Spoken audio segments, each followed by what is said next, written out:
Hello friends, welcome to my channel. आज के video में हम देखेंगे कि what is first principle thinking और जो ये इनोवेटिव माइंड है लाइक एलन मस्क, ये इसे कैसे यूज करते हैं अपनी लाइफ्स की प्रॉब्लम को सॉल्व करने के लिए। इसी थिंकिंग की वजह से बहुत सारे ग्राउंड ब्रेकिंग आइडियाज हिस्ट्री से हमें मिले हैं। तो चलो देखते हैं what is first principle thinking. First principle thinking is one of most effective strategy you can employ for breaking down complicated problem and generating original solution। चलो इसको एक एग्जांपल से समझते हैं।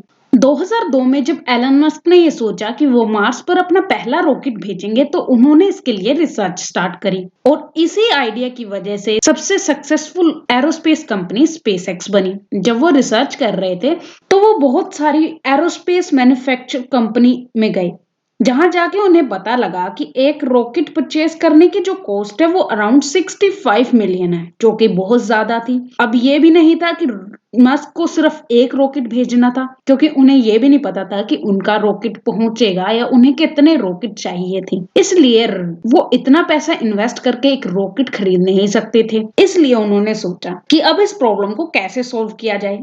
एक इंटरव्यू में एलन मस्क बताते हैं कि वो अपनी लाइफ के प्रॉब्लम्स को फिजिक्स फ्रेमवर्क से सॉल्व करते हैं। अब उन्होंने इस प्रॉब्लम को दोबारा से सोचा। उन्होंने अपने दिमाग से क्वेश्चन पूछा कि मुझे अपना ड्रीम फुलफिल करने के लिए क्या चाहिए। दिमाग का आंसर आया सर रॉकेट। फिर उन्होंने दोबारा से क्वेश्चन पूछा रॉकेट किससे बनता है। दिमाग का आंसर आया sir aerospace grade aluminium alloys plus some titanium copper carbon fibre. अब एलन मस्क ने दोबारा एक क्वेश्चन पूछा माइंड से कि इनकी मार्केट वैल्यू क्या है। दिमाग का फिर से आंसर आया सॉरी सर मुझे नहीं पता ये सब, बट मेरा भाई आपको ये सब बता सकता है, go and Google it.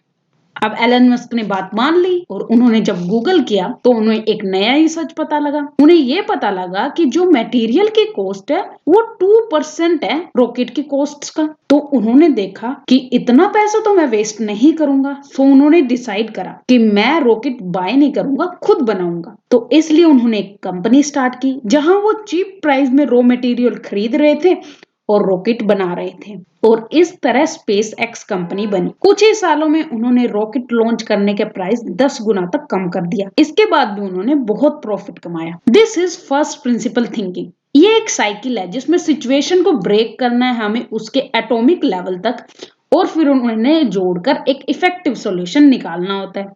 Deconstruct and then reconstruct. ये प्रिंसिपल इनोवेटिव माइंड्स को सपोर्ट करता है, मतलब ये इनोवेटिव आइडियाज देते हैं और हिस्ट्री के बहुत सारे आइडियाज इसी थिंकिंग से आए हैं। For example Jonas Gutenberg combined the technology of screw press, a device which is used to make wine, with movable type paper and ink to create a printing press.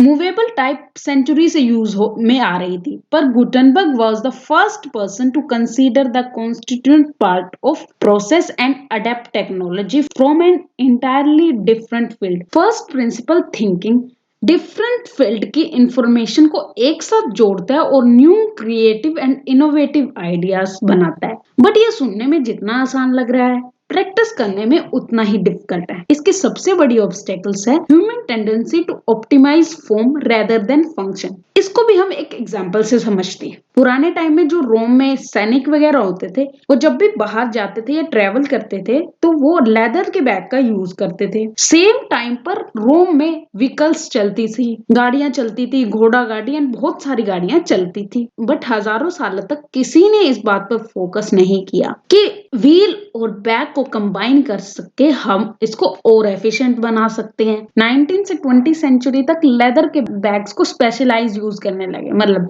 School bags अलग से बनने लगे, hiking के लिए भी अलग से bag बनने लगे, सूटकेस बनने लगे। 1938 में जिपर बैग भी ऐड हो गए। फिर 1967 में नाइलॉन के बैग आने लगे, बट किसी ने इस कॉम्बिनेशन पे ध्यान नहीं दिया। फिर 1970 में रोलिंग बैग आई, जब बेनार्ड शैडो ने देखा कि एक आदमी एक बहुत भारी मशीन को लेके जा रहे थे। सबने बैग्स को बेटर बनाने का फोकस करा, बट सदाऊ ने उसके फंक्शन पे फोकस किया, मतलब बैग को और एफिशिएंटली कैसे यूज कर सकते हैं और ज्यादा चीज उसमें कैसे स्टोर कर सकते हैं। हमारी थिंकिंग करंट फॉर्म को फॉरवर्ड लेके जाती है, but innovative thinking function forward करती है। एलन मस्क बताते हैं कि जब लोग टेक्नोलॉजी के प्रोसेस को क्रिटिसाइज करते हैं तो वो पूछते हैं कि where are flying cars. Flying cars है कहाँ, जबकि हमारे पास फ्लाइंग कार है, एरोप्लेन। पर लोगों के दिमाग में ये होता है कि फ्लाइंग कार वो होगी, कार के पंख लगे होंगे, जबकि ऐसा नहीं है। इसलिए इनोवेटिव माइंड्स की थिंकिंग हमसे अलग होती है। Continuous improvement